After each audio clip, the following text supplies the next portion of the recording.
Okay, so in today's video, I thought we would take a look at the good, the bad, and with the Aqua One Mini Reef 120 tanks. Let's have a look.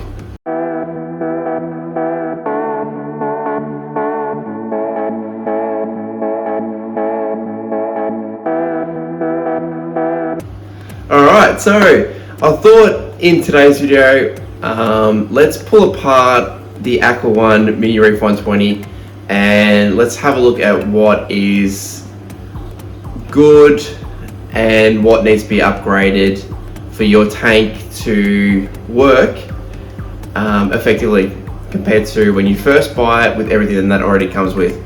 So as we all know, these tanks come out as a bit of a complete straight out of the box, ready to go setup. They come with a protein skimmer, they come with heating, pumps, lighting, and so forth. And what you'll find is a lot of the equipment that it comes with is adequate depending on how far you want to go with the hobby. So for example, if you were to just do a fish only tank with live rock or artificial rock like this tank, maybe some soft coral, you'll probably find you'd be able to get away with the tank as is. Me personally, I looked at things and went, this is just, it's not going to cut it for where I want to take this tank. So what we'll do, we'll start off the top and work our way down. So let's start to look at the lighting. So with the lighting, it comes with an LED white and blue. It does have two adapters, so you can actually adjust when the white light was to come on or go off and so forth, but you'd have to buy a separate plug-in timer. So that's it. First issue.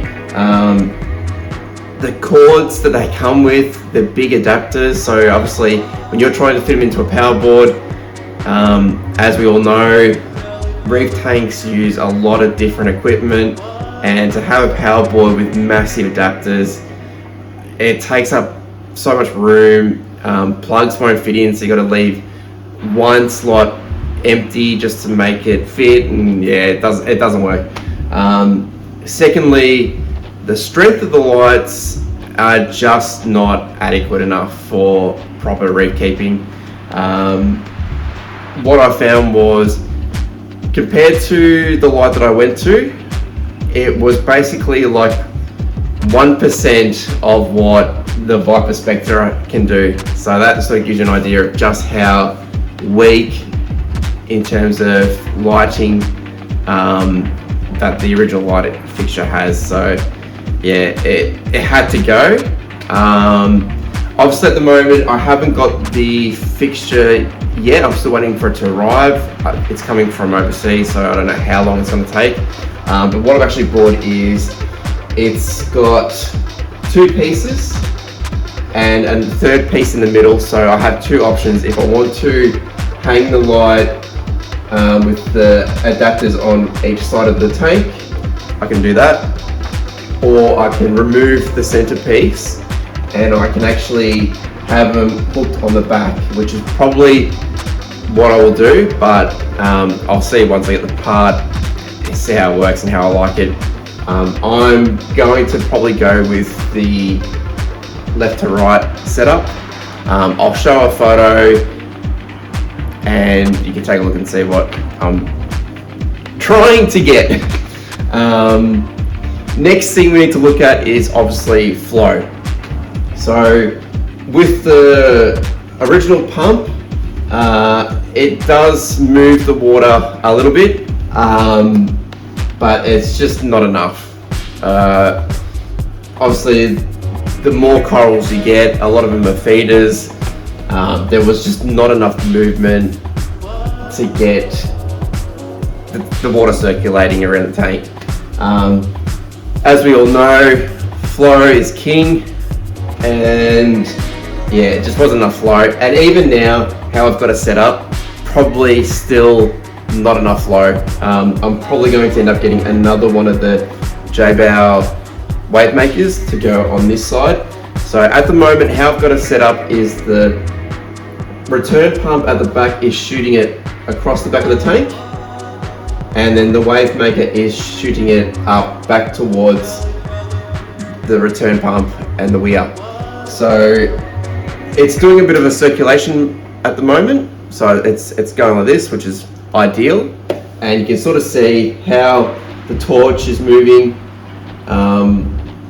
Yeah, it's got enough for now, but I would still like some movement a bit lower down. So obviously I would like to get another wave maker and sit it about here, so it does more of the lower section of the tank.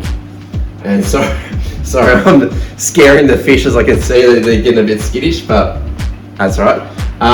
So yeah, that'll be the next thing that I'll look at upgrading, is adding a additional wave maker. These ones have been pretty good.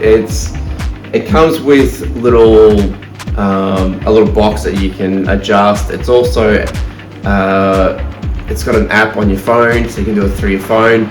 I generally just set up through my phone. It's more convenient. So yeah, that's been a really good, fairly cheap. I think I paid $140 for that. When I first put it in, I thought, oh, it doesn't look like it's moving a lot of water. And then once I put the torch in, yeah, you can clearly see that it's got enough movement to, yeah, get everything moving around. So that's the top of the tank. Now we're going to the sump area, and this is where, yeah, a few little additional upgrades that I've done to it. So at the moment, I've still got the protein skimmer running, the original one. It's been doing really well. I've got it set to a fairly wet skim. I'm cleaning it once a week, so that should sort of give you a gauge of just how dirty it gets. For example, I only cleaned this the other day, and yeah, it's already getting a bit brown and murky in there. But yeah, later on, who knows, we'll see how it goes. I'm pretty happy with that protein skimmer, but a lot of people say the same thing. It's probably one of the first things they remove from these tanks. In the past, I've had them, and I found that the pump actually was the first thing to just give way. Even though I was cleaning it and stuff, you would go over to the tank, have a look, and sure enough, there's no bubbles coming out because the propeller stopped moving. So you're flicking around, it starts up again, and then it stops. And yeah, it was just a nightmare of a protein skimmer. Having said that, that was 13, 15 years ago, so things have changed. They do seem a lot more sturdier than they used to be, but we'll keep an eye on it and we'll see. I think eventually I will most likely upgrade this. The thermometer, the heater that they come with, I've used them on all my tanks. Touch wood, I've never had an issue with them. They do only come with one heater, and to be honest, especially depending on where you live, in Australia, especially in Victoria, it does get quite cold through the winter months, and then it goes drastically the other way through the summer months. So I will be adding another heater in just for the short term. Most likely going to try and put one in the display tank. I know that probably sounds a bit silly.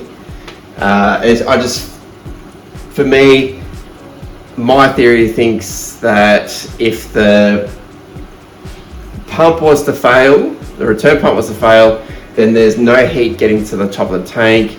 And obviously, if that was to fail between the wave maker and then if I had a heater in the top, it should keep things going.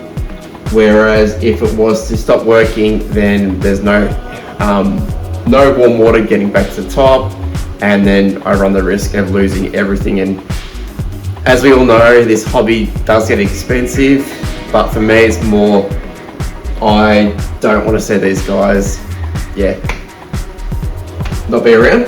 So I will be adding another heater to it. I do have heaps. I think I've got about probably 4 or 5 alone in the garage from the first couple of tanks, plus the ones I purchased, ones I found cheap. We all have more than one heater. So that will be something that I'll do shortly. Other things that I've added, obviously these tanks get really noisy. The downpipe just, how they've designed it, it should sit below the water level, but it doesn't. So if you run this at the maximum that they suggest, all you're gonna hear is the splashing of the water. Even now, it's still not where I'd want it to be in terms of how quiet it is, but compared to what it was, it's night and day. And all I did was, I went down to Bunnings, I bought a few little pieces, trial and error, and all it's done is essentially extended the pipe to sit below the maximum water level. Having said that, I do run mine with a little bit more water in it than what they suggest. Even when the pump is turned off, you still find that it doesn't drain enough to be an issue, so you can hold more. I noticed that compared to my aqua Reef, they did realise that the sump was way too short, the height, and they have actually extended it, which is great.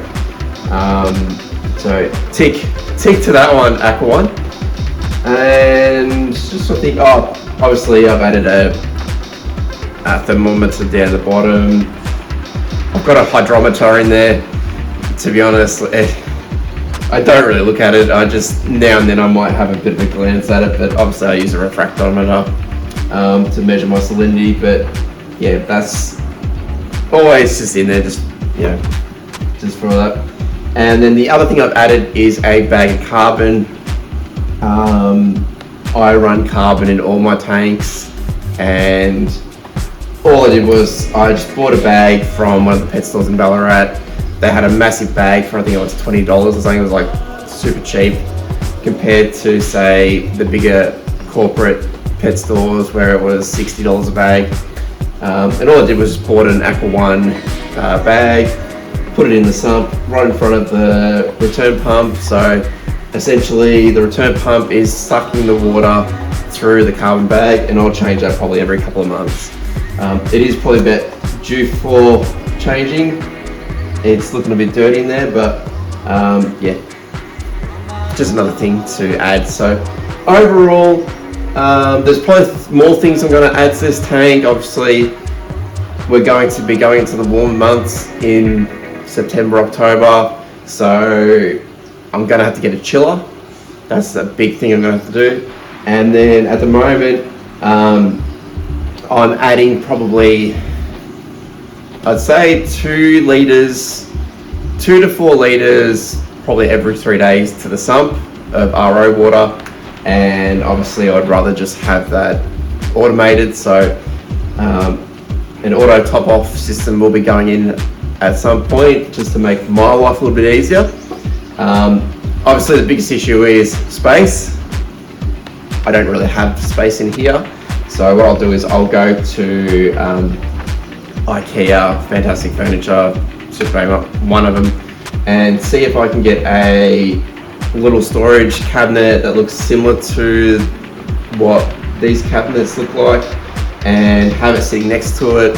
I'm going to have to customize it, so drill a few holes in the back and that, but just enough room to put the chiller, and also put a maybe 20 to 30 litre glass tank in there to run the RO water back into this tank. But overall, obviously there's a lot more things, and you can go completely crazy with the setups, but for me, I've taken care of what I feel is most of the issues, and overall, like I said, the build quality is pretty good. I do find that if you go on Marketplace, a lot of them do have quite heavy water damaged cabinets. So if you are buying one secondhand, just be mindful. I think that if you keep it clean and you mop up straight away, realistically there's no real reason why you should have a lot of water damage to your cabinet. But when I was going to look at that second-hand one, that was pretty much the common issue that I saw on all of them, and that was water damage to the cabinets. The only other thing that I did add, and this is from what I learned from my aqua Reef, is that because the back of the cabinet is open, salt creep can be a massive issue, especially with plaster walls, depending on how close you have it to the wall. This time around I've got it a little bit further back, but what I've done is I've got a sheet of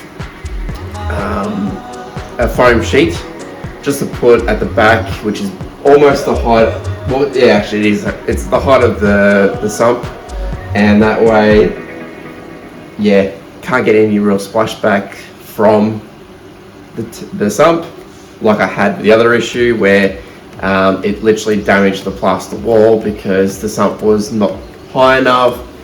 The downpipe was literally splashing everywhere, and bad design by Aqua One.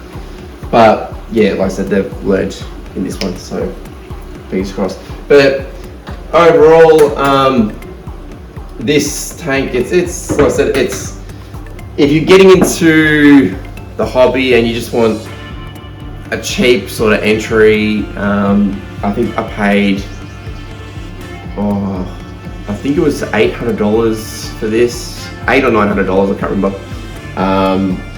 Brand new from Williamstown Aquarium. So if you're going for, like I said, fish only, or maybe just some basic coral, it's great. I plan to, I don't want to give too much away, but I am planning to set up another tank. The goal is to obviously get, once the little guys from the 30 litre are too big for that tank, I'm hoping to put them into this tank and make it a mixed reef with just the 2 clownfish, and then everyone in here will go to a much bigger tank. So I know people have commented because I've got the fox face and I've got the blue tank, but trust me, I've got the Aqua Reef 300 tank, so if I wanted to, I can set that up like today if I really wanted to. But yeah, I'm still undecided. Do I go a brand new tank and go for like a 4-foot tank that's more modern, it's got everything I want, or do I go down that path and reuse that tank? It's not a bad tank, it's just, it's quite tall, it's quite heavy. I'd have to buy, change the sump over, I'd have to get new lighting, new protein skimmer.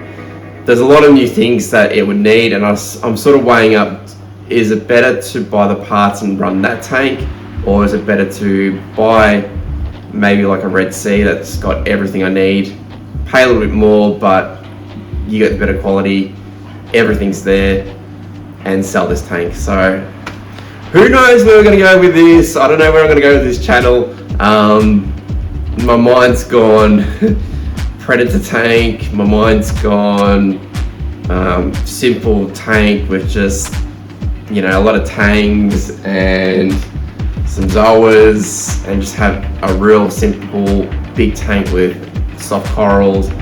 My brain's gone crazy, but we'll see what comes out of it. But at the moment, these guys will stay here until, like I said, they get a little bit bigger, and then once they get a bit bigger, then we'll take them to another tank. But that's it for today's video. I will see you guys in the next one. Thanks for watching. Bye.